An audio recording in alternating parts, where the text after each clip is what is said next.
Om Ajnanatimirandhasya Jnananjanishalaakaya Chakshurunmilitam Yena Tasmai Shri Gurave Namaha. Nama Om Vishnupadaya Krishna Presthaya Bhutale Srimate Bhaktivedanta Swamin Niti Namine. Namaste Saraswate Deve Gauravani Pracharine Nirvishesha Shunyavadi Paschatya Deshatarine. Jaya Shri Krishna Chaitanya Prabhu Nityananda Shri Advaita Gadadhara Srivasadi Gaura Bhakta Vrinda. Hare Krishna Krishna Krishna Hare Hare Hare Rama Rama Rama Hare Hare. Om Namo Bhagavate Vasudevaya. Narayanam Namaskritya Naram Chaiva Narottamam Devim Saraswatim Vyasam Tato Jayamudirayet. In this session, we'll be discussing from the 23rd verse of the 8th chapter of the first canto of Srimad Bhagavatam, continuing the prayers by Queen Kunti. Yatha Rishikesh Khalena Devaki Kamsena Ruddhati Chiram Shucharpita Vimochitaham cha Sahatmaja Vibho Tvayaiva Nathena Muhur Vipadganat. The meaning of this verse: O Rishikesha, master of the senses and lord of lords, you have released your mother Devaki, who was long imprisoned and distressed by the envious king Kamsa, and me and my children from a series of constant dangers. Muhur Vipadganat. So in the purport, Srila Prabhupada explains, Devaki, the mother of Krishna and sister of King Kamsa, was put into prison along with her husband Vasudeva because the envious king was afraid of being killed by Devaki's eighth son. Who is Devaki's eighth son? Krishna. So there was a prophecy at the time of Devaki's marriage that the eighth son of Devaki will be killing Kamsa. So, just because of this prophecy, immediately Kamsa wanted to kill Devaki immediately. And it is at the time of her marriage, his own sister, just because there was a prophecy, an unseen voice from the sky. This is the nature of the demoniac. Demoniac people are always envious. Khalena de Kamsena Khalena Kamsena by this envious king Kamsa. This king Kamsa, he killed all the sons of Devaki who were born before Krishna. 6 children who were born. But Krishna escaped the danger of child slaughter because he was transferred to the house of Nanda Maharaj, Lord Krishna's foster father. So, Krishna could not be killed as soon as he was born by Kamsa because Vasudeva was in anxiety about protecting Krishna. And Krishna instructed Vasudeva that you actually transfer me because you are always in anxiety about the protection of your children, which is natural for every parent. Now, as regards Kunti Devi, Srila Prabhupada says, Kunti Devi along with her children were also saved from a series of dangers. Kunti Devi, she was a widow when her children were very small, and so she was in the house of, in the palace of Dhritarashtra.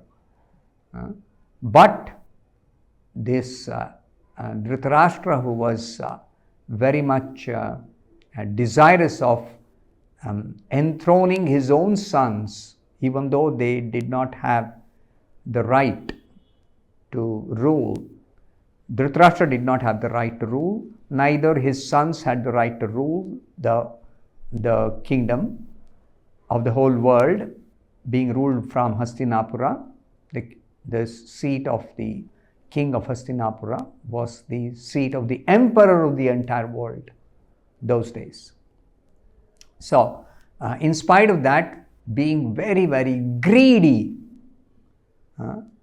Lobha upahata chetasaha. This is the description in the Bhagavad Gita by Arjuna. That these people, just because they have greed for that throne, that power, greed for power, greed for royal power, so they don't hesitate to do anything. So these Kauravas, they always were attempting to kill the Pandavas. But Krishna protected the Pandavas. So that's what Kunti is telling, that Kunti Devi along with her children were also saved from a series of dangers by Krishna. Srila Prabhupada says, Kunti Devi was shown more favor because Lord Krishna did not save the other children of Devaki, whereas he saved the children of Kunti Devi. Kunti had 5 sons, and they were all saved. Kunti, her 5 sons, Draupadi, all of them were saved. Parikshit, the grandson of Arjuna, all of them were saved by Krishna. Why? This was done because Devaki's husband Vasudeva was living, whereas Kunti Devi was a widow and there was none to help her except Krishna. So what's the meaning of this? Prabhupada says the conclusion is that Krishna bestows more favor upon a devotee who is in greater dangers.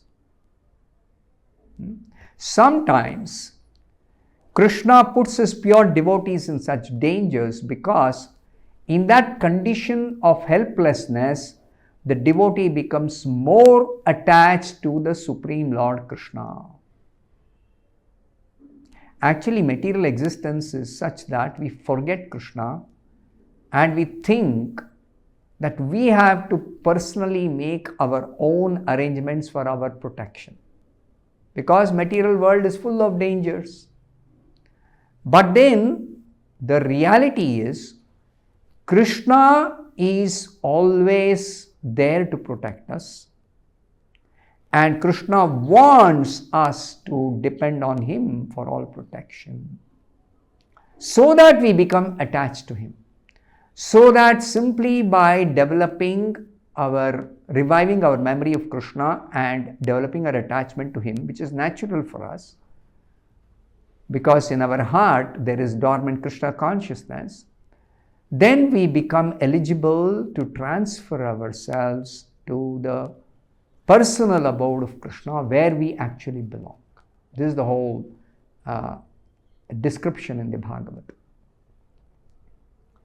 The more the attachment is there for the Lord, the more success is there for the devotee. See, due to material contact, we develop material attachments, and that perpetuates our material existence. But if we develop attachment for Krishna, and if that attachment increases more and more and more and more and more, just like it happened for Kunti. So, Prabhupada is clarifying, Devaki is not an ordinary woman. Devaki, the devotee who became the mother of Krishna, was not an ordinary woman.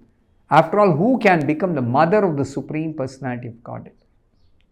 Krishna agrees to become the son only of the most advanced devotee. In their previous lives, Devaki and her husband Vasudeva underwent severe austerities, and when Krishna therefore appeared before them, wanting to give them a benediction, they told him they wanted a son like God, like Krishna. But where can there be another person like Krishna? That is not possible. Krishna or God is asamordhva. That is, no one is equal to him, no one is greater than him. That's not possible. Therefore, there cannot be any competition with God. One cannot say simply, I am God, you are God, everyone is God. No. One who says this, Prabhupada explains, is actually totally ignorant about God. He is like an animal. He is like a dog. Prabhupada says, not God, but dog. Not G-O-D, but D-O-G, dog. For God is great and he is no competitor. No one is equal to him. Everyone is subordinate to him. Everyone is lower than him. And in the Chaitanya Charitamrita it is said, Ekale Ishwara Krishna Arsabha Bhritya. Everyone is a servant. Only Krishna is the only master. Even the greatest of demigods like Brahma, Shiva, and even Vishnu, of course Vishnu is not a demigod, but everyone else is servant of Krishna. Shiva Virinchi Nutam, in the Shastra, the Vedic scriptures, it is said, Lord Krishna is offered respect even by Lord Shiva and Lord Brahma, the topmost of demigods. Krishna is offered respect by everyone else. That's a fact. Now, above the human beings, there are demigods. Demigods are empowered personalities in this world, material world, who are many millions of times more powerful than human beings. That's a fact. They control the wind. All over the universe, the wind is blowing. One of the devatas controls the sun planet, which is supplying heat and light to all the millions of other planets in this universe. So they are universal level controllers, but even they are subordinate to Krishna. They are empowered by Krishna. The power is given to them by Krishna. Krishna is the only all-powerful. Everyone else is dependent on Krishna for their power. As we human beings are above the lower animals, above us there are demigods, devatas. The most important of demigods are Lord Brahma and Lord Shiva. Lord Brahma is the creator of this universe. That's the power of Brahma. And Lord Shiva is the destroyer of this whole universe. Whereas Lord Vishnu, who is Krishna himself in another form, for the sake of certain functions, Krishna appears in the form of Vishnu. So Vishnu is the maintainer of the entire universe. So for the sake of this material world, there are three gunas, Sattva guna, Rajo guna, Tamo guna. So Lord Vishnu takes charge of Sattva guna, Brahma takes charge of Rajo guna, and Shiva takes charge of Tamo guna. Now, these three controllers of these three gunas, they are not under the influence of the gunas. Prabhupada gives the example, just like a superintendent of a jail is himself not a prisoner, even though he may be in the prison. But he is there as the controller of the prison, not as a prisoner. Similarly, these three personalities, Brahma, Vishnu and Shiva, are transcendental to the modes.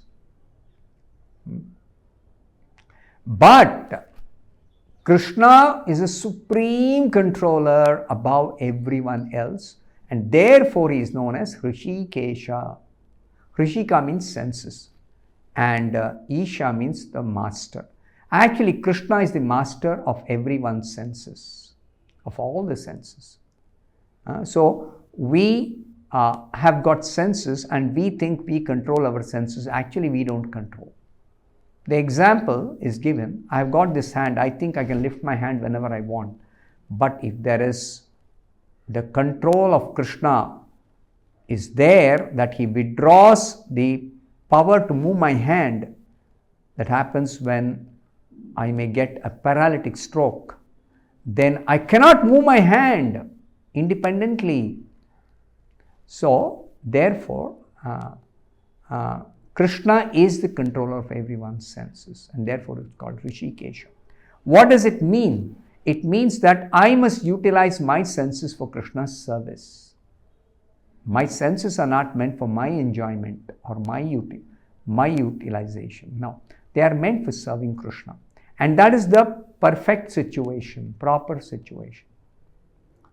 As soon as we recognize Krishna is the controller of my senses, I use it for Krishna's service, I become completely free from material bondage.